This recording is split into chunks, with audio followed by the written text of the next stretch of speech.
They invaded us and turned our land into a jungle and exploited our land, used our resources and built themselves a garden.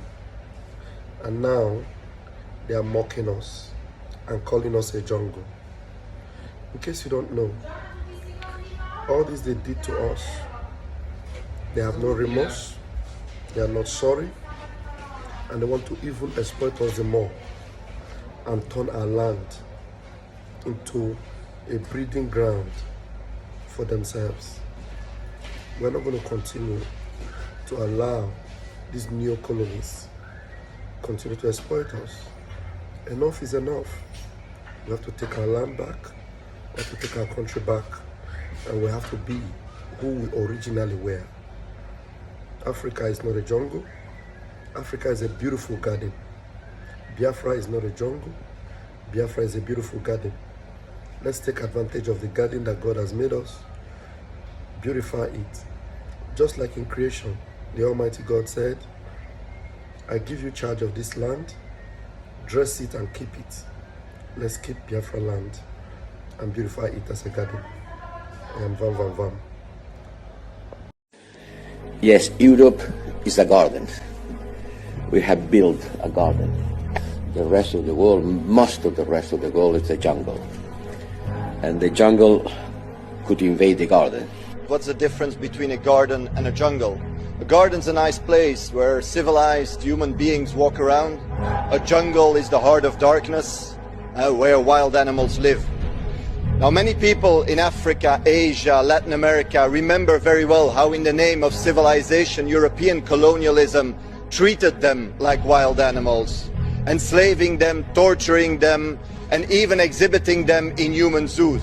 Therefore, when the highest diplomat of the European Union compares Europe to a garden, but especially the rest of the world to a jungle, the message these people hear is that Europe is still driven by neocolonialism. We cannot let that message pass.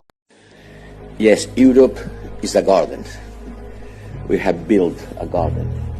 The rest of the world, most of the rest of the world is a jungle. And the jungle could invade the garden. What's the difference between a garden and a jungle?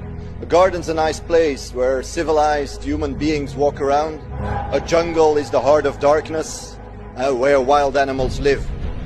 Now, many people in Africa, Asia, Latin America remember very well how in the name of civilization, European colonialism treated them like wild animals, enslaving them, torturing them, and even exhibiting them in human zoos.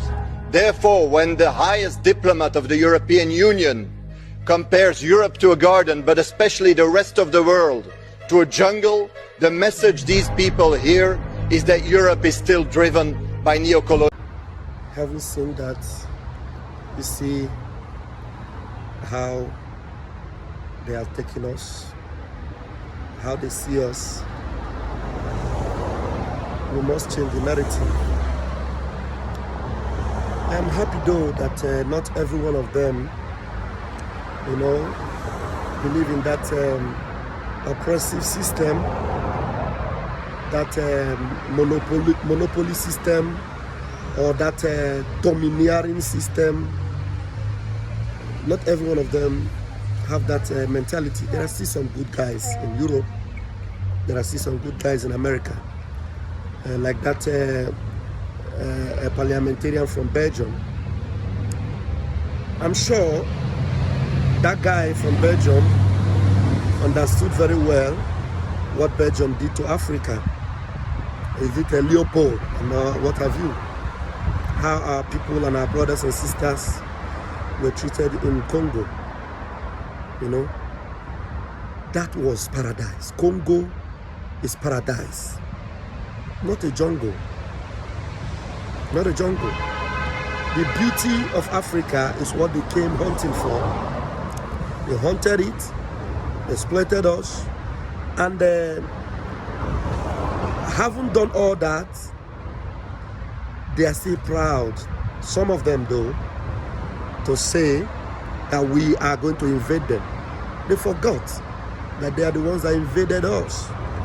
They invaded us and exploited us. But anyway, We are not going to continue to bemoan our misery. We must rise up now and change the narrative.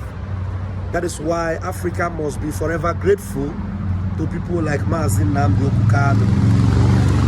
But it is too painful that so many people that matters in Africa, you know, have seen and are aware of what happened to Mazin Nnamdi Kanu, you know, in the hand of the willing tools in Nigeria. And yet you keep quiet. You know, intelligent people in South Africa are keeping quiet. Educated people in Zimbabwe are silent. Well-meaning and, you know, knowledgeable people in the Congo are not speaking up. Mazin Nnamdi Kanu means well, not only for his people in Biafra, but for the whole of Africa. Because Biafra must come. The coming of Biafra will mark the end of Europe, or the end of the eyes of Europe, inside Africa, or the eyes of America inside Africa, or the eyes of China inside Africa. The emergence of Biafra will put an end to the exploitation. That is why, if you are not speaking up already on behalf of Mazin Nnamdi Kanu, begin to do that now, because it is for your own good and you have to do that. You know, I will try and put up another video here where one of our, you know, bright sons in Africa spoke up by saying that Hitler eliminated, you know, 6 million, and they call him the worst human being on earth. They consider him even a devil. But Leopold of Belgium, you know, eliminated over 20 million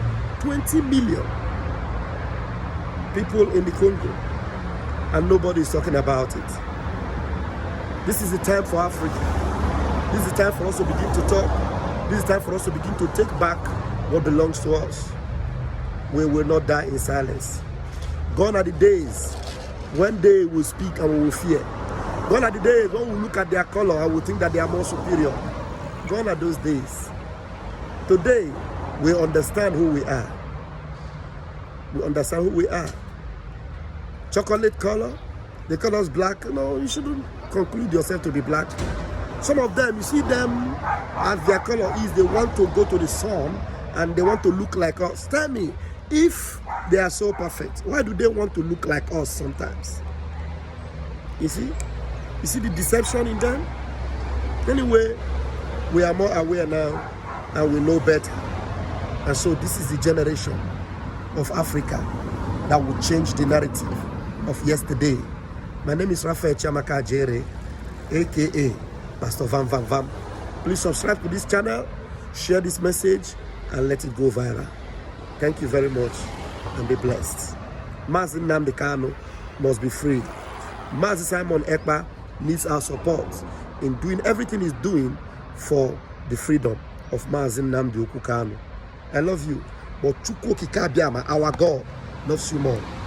Our God is Chukwu Kikabiama. So we must not allow them to tell us what to call our God, what to call our nation, what to call our states. We must begin to be proud of who we are and of what we are. I leave it here until I see you again in my next video. Commerciano. Hitler kills 2 million white people. He is the most evil man that ever lived. Leopold kills 20 million Africans. He still does not appear on the list of the most wicked people that ever lived on the earth. There must be something wrong with this narrative. Totally something wrong with that narrative. It can be right by day, by night, by numbers, by mathematics, by ethnography. It cannot be right that the whole world watches the massacre of black people and says nothing.